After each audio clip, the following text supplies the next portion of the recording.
messenger that comes down on numbers and all the stuff. But I'm here to help. So I just wanted to just give some tips on stuff that I use to help me with accounting and receipt tracking. I will tell you that the IRS is starting to come down a lot heavier in 2024 about receipt tracking and what your deductions are. Pre-COVID times are over, and they are coming back. If you own businesses, they are asking for lots more forms, a lot of new stuff's coming down the way. So if you have businesses, make sure you check with your CPAs and make sure that they're giving you all the right information.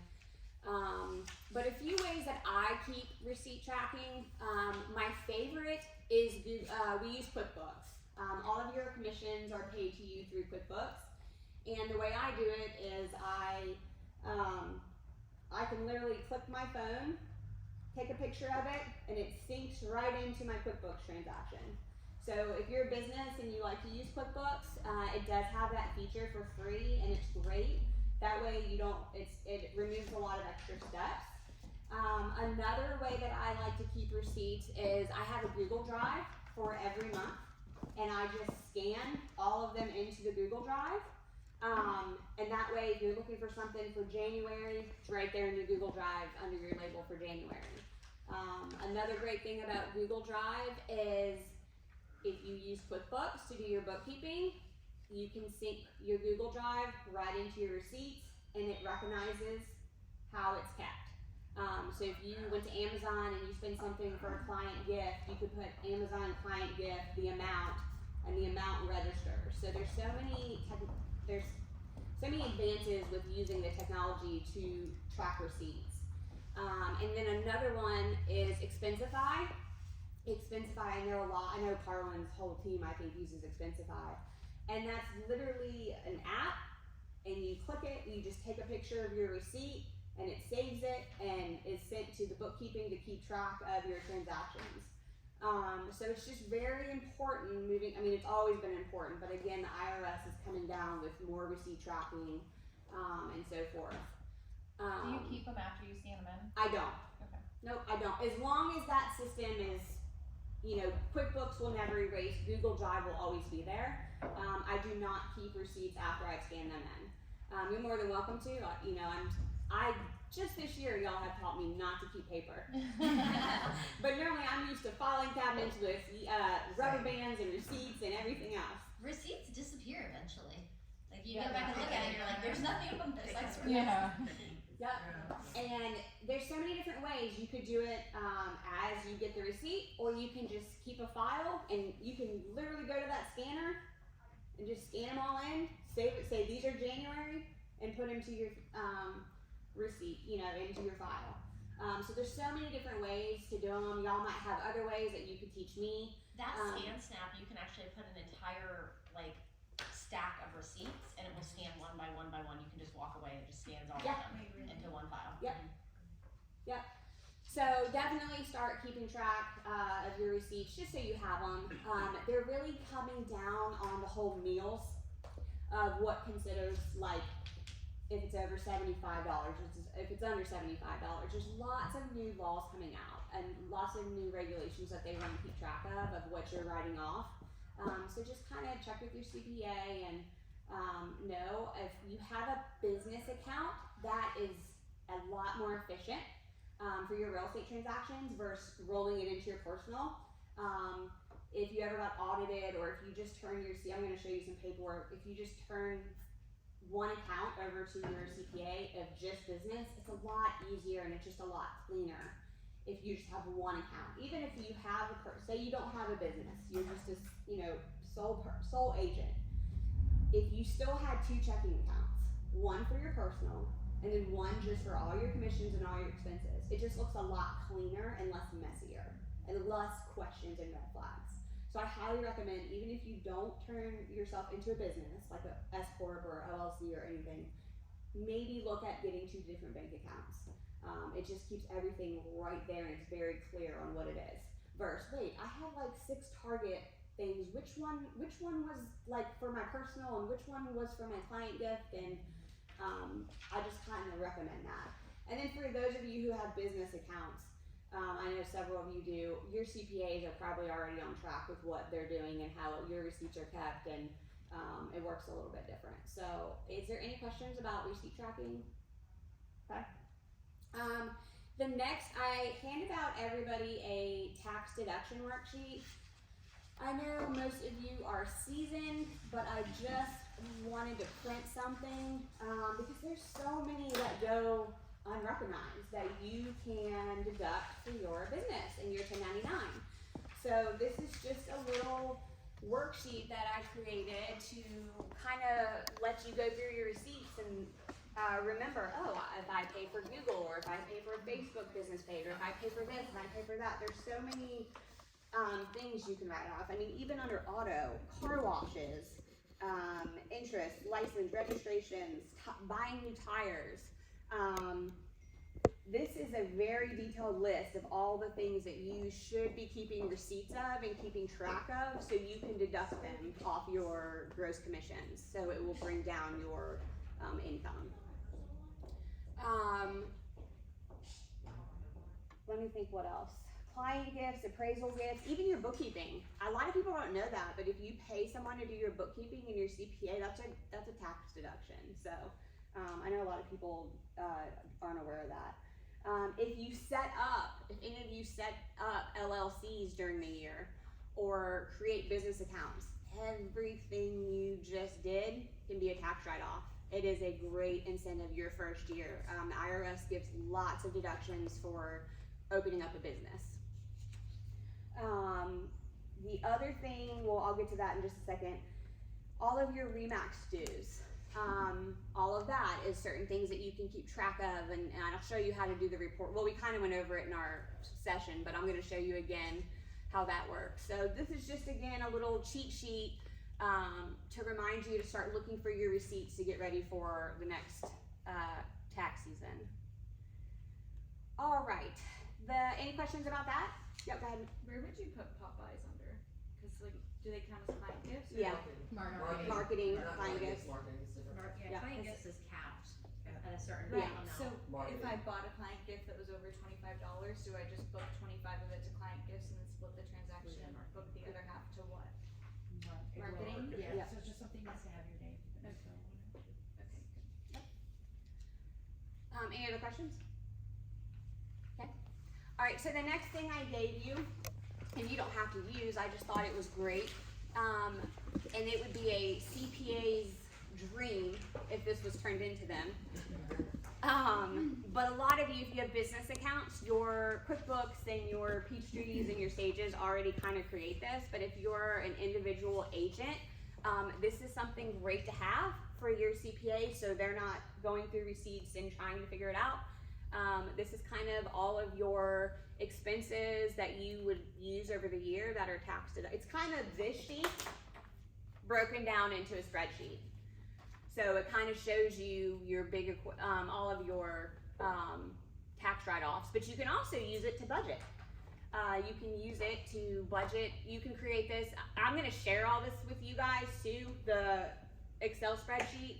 It's on our drive, and you can play with it, add columns, delete columns, add specific things that you want. This is just a very general one, but it kind of helps you keep track of what you're paying for. A lot of you probably already have apps and bank accounts that do this for you. You know, you could log into your credit card and it's already going to break down some of that stuff. This is just kind of to help if you're kind of starting up or just kind of want a refresher on stuff that you should be looking for and helping your CPA figure out, because when you're a 1099 contractor, it's you have to be very specific and very detailed. Because the IRS is getting a lot more stricter with income taxes and all of that. So I want you to make sure you get the most deductions you could possibly get. Cindy, what's your run away? Where'd she go? Does anyone else use a different program that they just absolutely love to keep track of their? Oh. I love QuickBooks. It's my favorite. So sorry, it's 0907. I was gonna say that I use like Rocket Money. Well, one, it like helps you like tells you like what you're subscribed to. So if you have like unwanted subscriptions and stuff like that. But it also like lets you go in, like so it tells you like weekly what you spend, and then it tells you monthly what you spend, and it like gives you like notifications. But every time you spend something, if it's like a reoccurring payment every month, like it lets you go in and like label it. So it just like all kind of is in one system, and you can just label it. So it's just kind of like right in front of your face, because sometimes looking through it on your phone, it's like, or on your bank account, it's kind of difficult to see what's what. And subscriptions you might not be using too, and you can cancel. Exactly, because people spend so much money on subscriptions, they don't know that they still have. I use that too because it alerted me once to somebody used my card to swipe something. I was like, you've spent $30,000 more this week than normal. And it was a fraudulent charge. I know, sometimes it tells me, it's like, you spent less this month by this much, so this is how much you normally spend. I'm like, that's how much I normally spend. It's really bad. Celebration. Mine is meals. When I get to the end of the month and I see it, I'm like, My husband just got a new truck, and I was like, it's okay. We just gotta stop doing DoorDash. So those are just some tips. You can definitely, please come see me. If you have any questions about certain deductions, everyone in this room kind of has a different, some of you have LLCs, some of you have S Corp, some of you are single, some of you are in teams, some of you are, everyone's a little bit different, and this is a little generic, but if you want to come see me, I can definitely kind of help point you in the right direction and get what your CPA might need for you for the year. Okay, just some important dates, and again, I'm going to send this all to you in your Monday email, so you kind of have them and you can always look back to them if you need them. January 5th. So all final numbers will be sent to you for your 2023 transactions, and that is the OSC awards for VPAR. So we are keeping track of your entire year transactions. We will be sending these to you by January 5th. I have a few days just to make sure all of your numbers are straight, and then I will submit that to VPAR.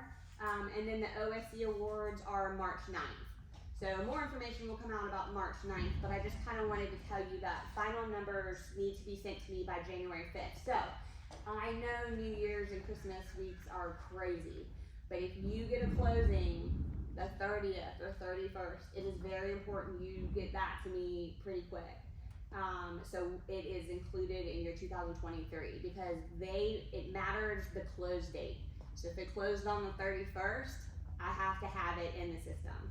Will you have, like if somebody came over halfway through the year, will you have their previous company too? Okay. Yep. I will have everybody's stuff, and then after, even if you came from Howard Hanna, wherever you came from, I will have your full year transactions. But I want to send them to you to verify, just to make sure, because we've had a lot of transition and people coming from different places. I want you to verify, make sure your numbers are right versus our numbers. So that first deadline will be your entire 2003 transactions from anywhere you came from, okay? The second one, January 10th, is our REMAX deadline. That is only transactions that you have been with REMAX. So if some of you came from REMAX Peninsula, they'll report their side, and I will report REMAX Connect side, okay? This deadline is for the REMAX awards and where you are on their spectrum. Again, the deadline is whatever's closed December 31st, even if the property closed December 31st, but we don't pick up a check until the 2nd.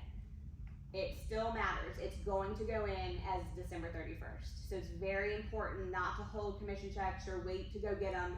Even if you need us, work with us to make sure that we get it by January 4th so I can get it processed, okay?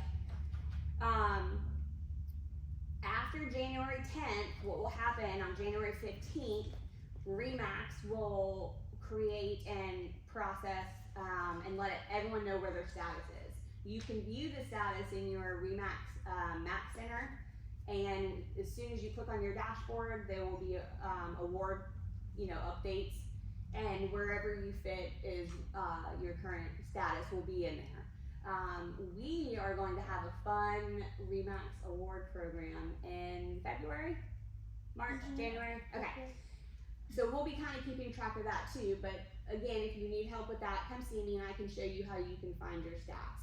This, if you're coming from Howard Hanna or anywhere else, it will not be. This is only Remax transactions. Anything else does not count towards this. Okay, any questions about that? Okay.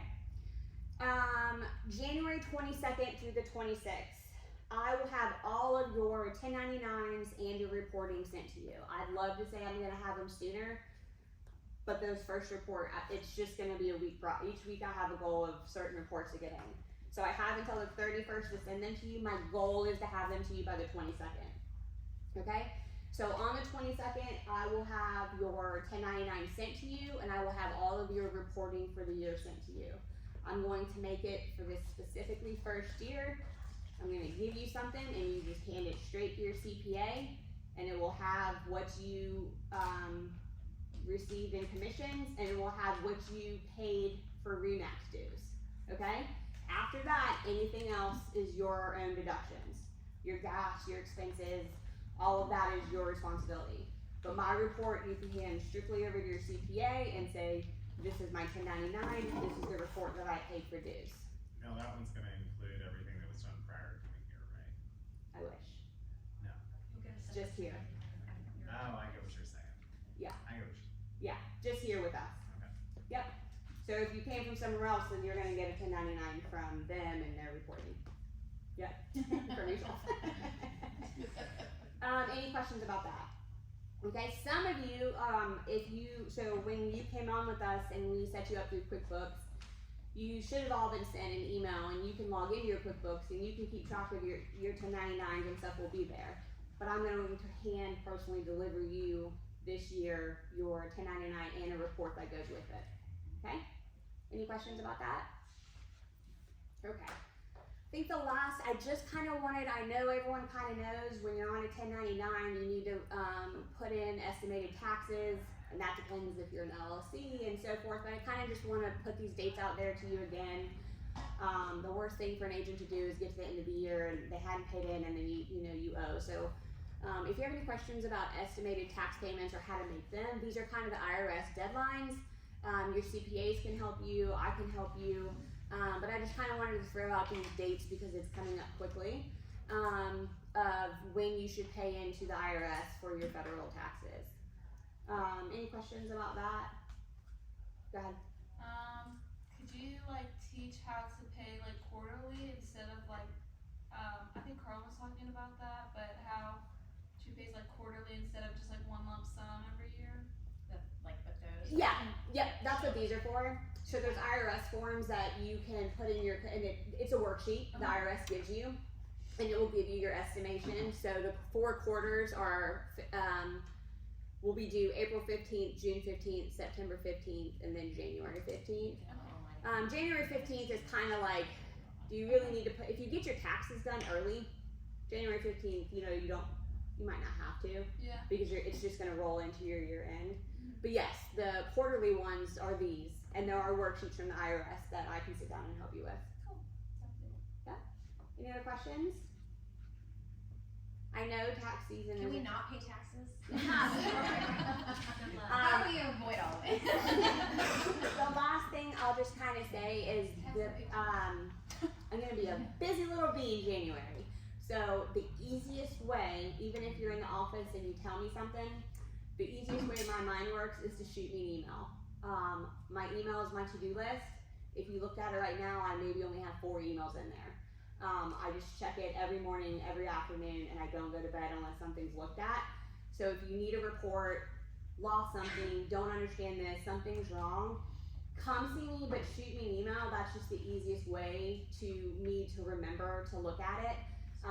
And my door is always open, but I highly recommend just shoot me an email only because that's my task list. Okay, any questions? Okay. All right. So that was the non-fun part. I know. I feel like I'm always the Grinch. Alright, so we're going to talk a little bit, and I know it's a screen free zone, but this is going to be a big workshop session. So if you have your laptop and a lot of information from your business over the last year on your laptop, pull it out. This is going to be a working session. So just a few really good quotes that I love about looking at the last year and planning for the next year.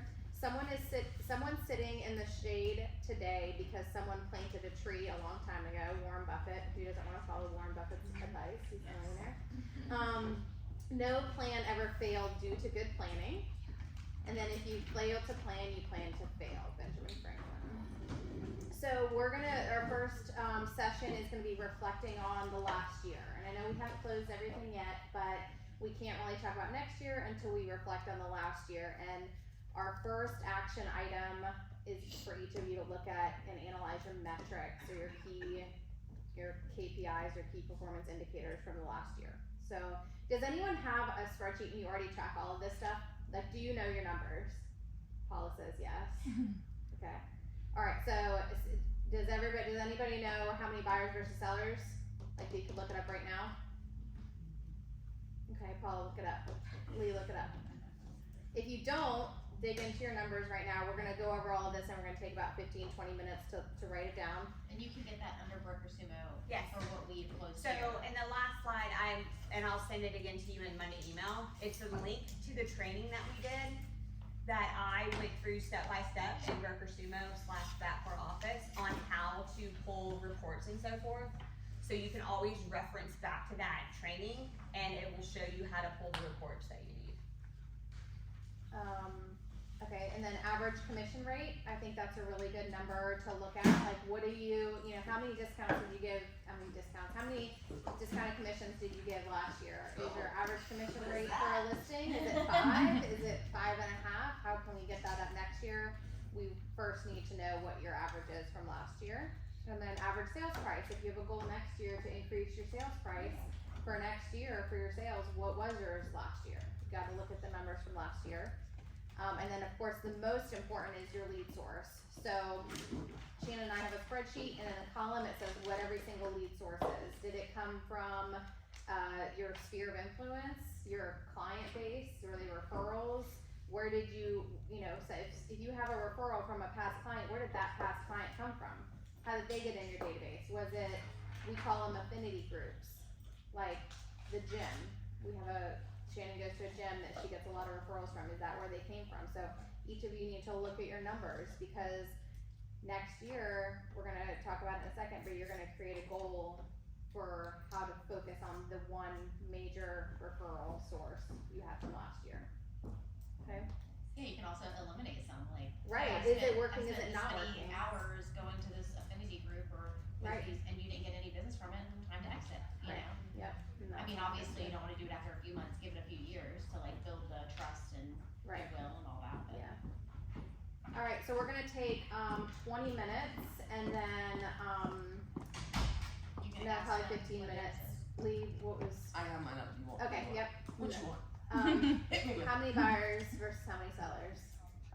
22 buyers, 19 sellers. Okay, Nice. nice. Do you know what your number one referral source was? Sphere. Sphere. So one of the things that we do every year, and I love doing it because some people will say like, you can't run your business by saving. And every year we go through every single closing and where that person came from. And we've had some that we just had to track back.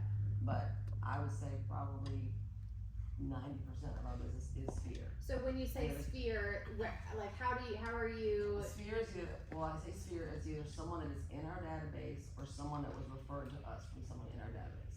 So it could be a past client, Could be a past client, Yeah. a past client, or just Sphere, like someone in our database referred us to someone else. Right, right. Do you track like how those people got in your sphere? Yes. Okay. Yeah, so the way, we use the Buffini system, and it's actually really nice because anytime you put a contact in, it asks you where they came from. Right, and you they can have a connect tree, them. like a referral tree. Yeah, I so I love can that. click on any, because we actually had somebody, we could not for the life of us figure out where they, like, oh my god, where they came from. Yeah. And then we clicked in and So referrals is probably Yeah. referrals for you. Okay. Does anyone else know this? Yeah, I have. Oh, I didn't see you over there. No, sorry, I had to plug in my laptop. I had 3 sellers and 11 buyers. Okay. And what was your number one referral source? My sphere, mainly Zach, but Okay. he sends me all his Pick your coworkers. spouse wisely. Yeah, it's like, how do we use the, yeah, right. we use the term sphere, which is it's so hard for somebody who's like really struggling to like add to their sphere. Like, oh, you got it from your sphere, but how did the people get in your sphere? You know what I mean? So like, if you can dial down into like, how did the people get in your database in the first place in order to know how to add more people into the database to cultivate more leads? Anyone else know their numbers from their? No? Okay. So review your goals. We're gonna again take some time to do this, but did you achieve them? What lessons can you learn? Celebrate your wins. Obviously, you want to write down in this 20 minutes what was a win for you this year. Maybe you started an LLC. Maybe it's a personal item. It could be really anything. Maybe you did an open house and converted a buyer for the first time. That could be a win. And then, of course, areas for improvement, like Shannon said, like without knowing your numbers from this year, you don't know what didn't work. So you don't want to go into next year doing something that didn't return any results last year. I think a lot of people do that. They don't take the time to analyze what they've done to know whether it's working or not. And you can make goals of what you want to do, but also make goals of what you're not gonna do. Right. Don't just think of the things you're going to achieve, but think about the things you're going to eliminate and get rid of and stop doing. That is almost more effective than, trying to achieve something. You're saying, I'm not doing this anymore.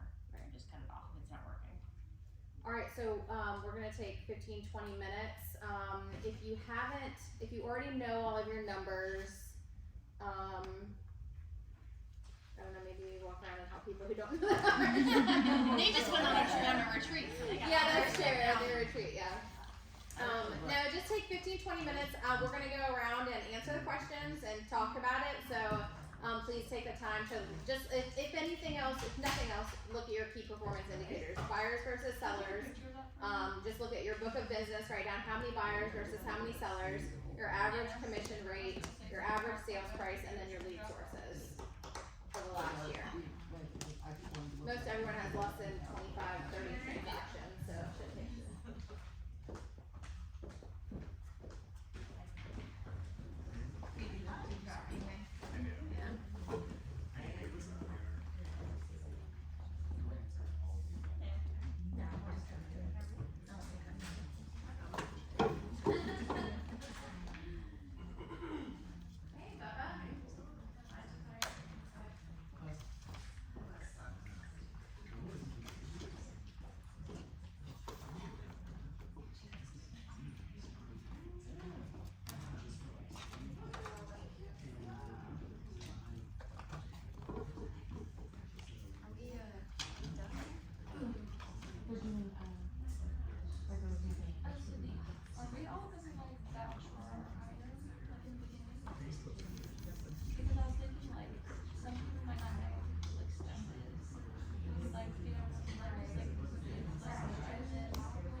I'm excited for the party. Oh, I'm fine. Just spoke up. Can't really.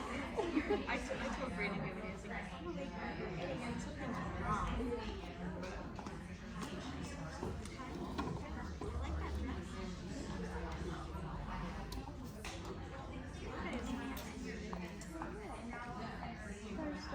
Show up Thursday. Every other day.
Yeah.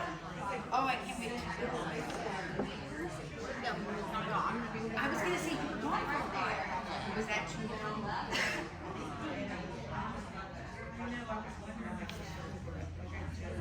Yeah, that makes sense. I can see that because it's a hard balance when you move from life so far. You gotta like then adjust.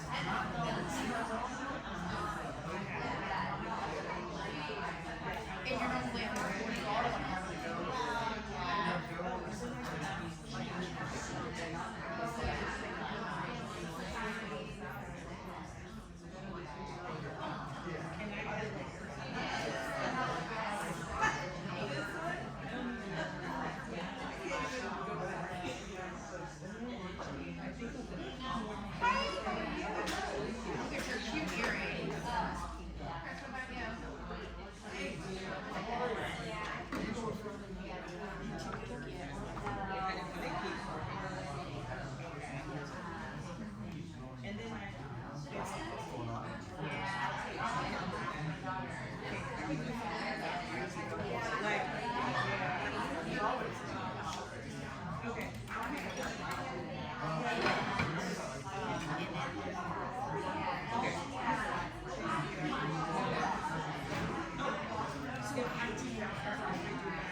Yeah, no, I loved it. It was a wonderful day. And I get to remember it and I remember who was there and all that. But and my parents paid for it, so it was a lot for them. And by that money. And but I do wish that like I would have people giving money, but they don't do that. You know what I mean?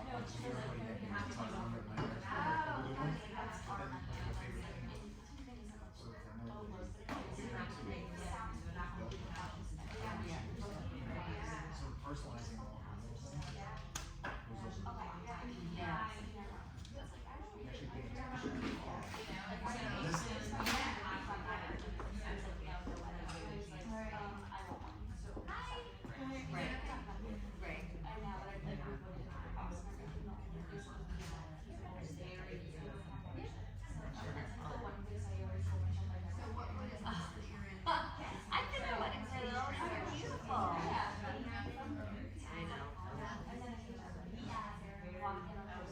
I know. Yeah. Well, that's either way. Oh, it does. Yeah, I don't blame you. I should skip it. And then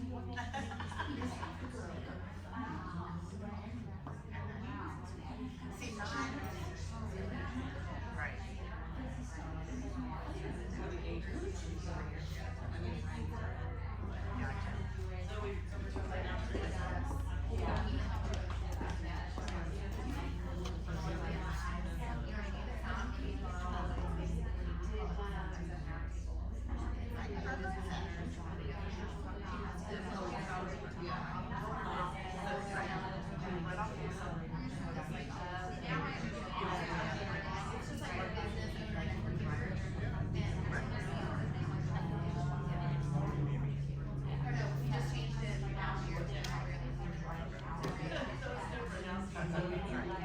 Right. And we have, we like just did quizzes together for Thanksgiving, and have some like get together. whatever, you let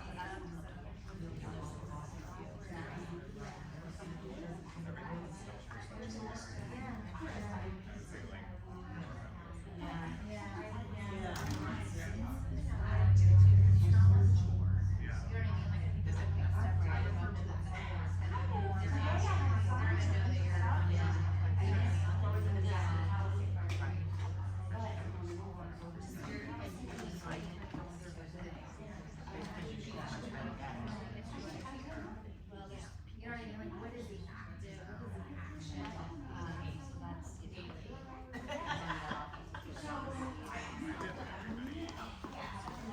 yeah, essentially.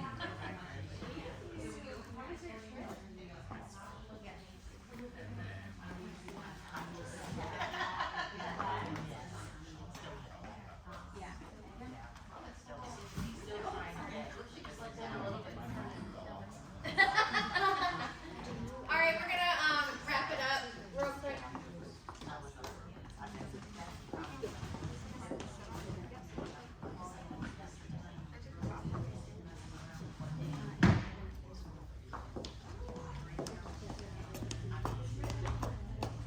Okay.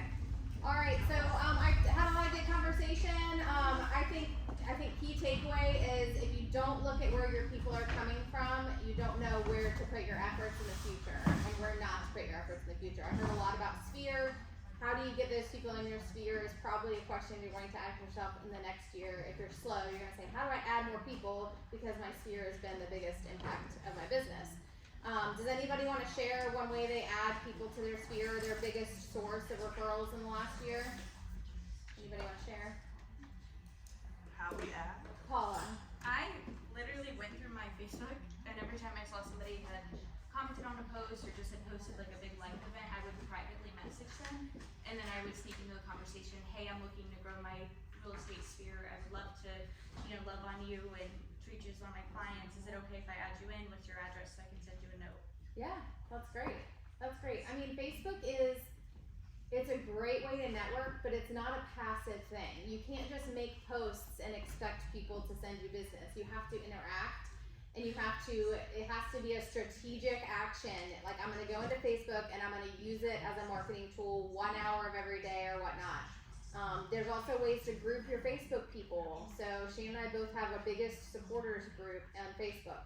If you add all of your biggest supporters to that group, not like a group, it's Shannon, what is it called when you add people to a group on Facebook, like our biggest supporters? Is it a list? A list. So when I go in and want to have strategic Facebook time, I click on that list. So those are all the people that I see. So I'm not distracted by all the other people during that hour. I only have to love on my people. We also have a Facebook group for our COVA ambassadors. And throughout the year, we post things on that group. That's the group that gets all of our invitations to our client events, all of that stuff. So Facebook is great, but you just have to be really active about it. It's easy to go down a rabbit hole when you get on Facebook and waste 3 hours of your life. I'm speaking from personal experience. Anyone else want to share their biggest list, our biggest referral source? Well, I wouldn't say this is like my biggest referral, but like going off of adding people to my database, I feel like there's like, well, this past year I kind of focused on, there's a lot of people in like my personal life, like not my work life, but my personal life that, I mean, maybe around my age or not buying a house anytime soon, or just people that I know in my personal life that I just never have like real estate conversations with. Yeah. But they love me. Yeah. So it's just kind of, I focus more on like, And they're in your database, right? they know that I'm a real estate agent, so I would just like casually be like, you're going in my database, you know, I'm gonna market to you, and then they start to really see you as a professional. Like, I mean, they already do, but once they get like the emails and the monthly letters, and then, you know, down the road, they know someone or know, like, someone Like their parents. Right, I was gonna say, because they might not be ready, but they have parents, they have aunts and uncles, they have coworkers, they have all of that. They have Facebook, and they might, when somebody throws out the, hey, do you know any real estate agents in Yorktown, and there's thousands of people comment, they might be one of those people that comment on there. Right. So they definitely have power. But it's just weird how many people that I knew in my personal life that I never had that conversation with, or like, just like at a restaurant that I'm like hang out at all the time, and I always see people. I'm like, why are they not in my database? So I was focusing on like putting those people in. Yeah, and it's hard to get people's vision of you turned from a personal relationship to a professional relationship. Shannon always tells this story. One of the things she used to do when she was starting out, she played intramural softball. Yeah. And she would show up, even if she didn't come from the office, she would show up completely dressed up, high heels with her name tag on, running to the bathroom with a bag, saying, hey, I just left work, I gotta change real quick. That's so smart. And they would say, they'd be like, oh, there's Shannon, she just came from work, she's changing. Like, or you can just show up in your gear and be ready, but there's no messaging there, you know? And there's ways to drop in conversation, but we'll have a whole class on that probably. Go ahead. The one other thing that I did that I didn't realize would be helpful, I've had like the same hairdresser and dental hygienist and people who, you know, you only see a couple times a year, but I started having real estate conversations with them and asking, hey, do you have an agent like that you know and trust? And when they say no, I'm like, wow, well, you know, I'm in the business now, can I put you into my database? And they're more than willing to support you. Yeah, and especially if you give referrals to them. People like returning the favor. You know, if you support other people's businesses, they'll tend to support yours. And I am a huge proponent of a networking group. I was talking to a few people about it. I love my networking group. It's my biggest referral source. And it's not a BNI, it's not anything that's paid. It's something that a few of us got together and created a couple of years ago. And it's the best use of time I could think of for me right now. All right, so just a few things. If you don't know your numbers and you're sitting there like, oh crap, I don't know my numbers, start tracking at the beginning of the year. It's a lot easier to track as you go. You don't have to have Follow Up Boss or any of these fancy programs. You can have an Excel spreadsheet. We did for years. But start at the beginning so that you're not backtracking. Focus on what worked. We talked about this. If you don't know what you did last year, you don't know what's working. So pick what you did last year that was working and do it more. And make a goal related to that one specific thing.